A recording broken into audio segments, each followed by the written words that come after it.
Hi friends, இன்றைக்கி நம்ம கோவை சமையலில் பாசிப்பருப்பு பாயாசம் எப்படி பண்ணலான்னு சொல்லிட்டு பார்க்கலாம் வாங்க. அதுக்கு நம்ம இட்லி சட்டி வச்சுக்கலாம். அதில் 2 சொம்பளவுக்கு தண்ணி நல்லா ஊற்றிட்டு, இப்போ ஒரு கிளாஸ் அளவுக்கு பாசிப்பருப்பு எடுத்து நல்லா தண்ணியில் வாஷ் பண்ணி எடுத்துக்கோங்க. இப்போ தண்ணி நல்லா கொதிக்கட்டும். நல்லா கொதிச்சதுக்கப்புறமா பருப்பை சேர்த்துட்டு நல்லா பருப்பு வேகணும். ஸோ 15 நிமிஷம் நல்லா வேகட்டுங்க. இப்போ நம்ம ஓப்பன் பண்ணிவிட்டு நல்லா வெந்திருச்சான்னு மசிச்சு பார்த்துட்டு, இப்போ அரை கிளாஸ் அளவுக்கு பச்சரிசி சேர்த்து நல்லா வாஷ் பண்ணி ஜாரில் போட்டுக்கலாம்.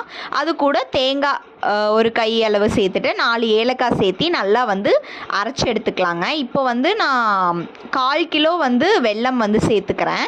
நல்லா மிக்ஸ் ஆகட்டும். இப்போ நம்ம அரைச்சி வச்சுருக்கக்கூடிய பேஸ்ட்டையும் உள்ளே ஆட் பண்ணிவிட்டு நல்லா மிக்ஸ் பண்ணிக்கலாங்க. இப்போ இன்னொரு கடாய் எடுத்துகிட்டு நெய், முந்திரி, பாதாம், திராட்சையெல்லாம் சேர்த்து தாளித்து கொட்டிட்டு ஏலக்காயும் நல்லா தட்டி சேர்த்தி நல்லா கொதி வந்ததுக்கப்புறம் இறக்கணும்னா பாசிப்பருப்பு பாயாசம் ரெடி ஆயிடுச்சு.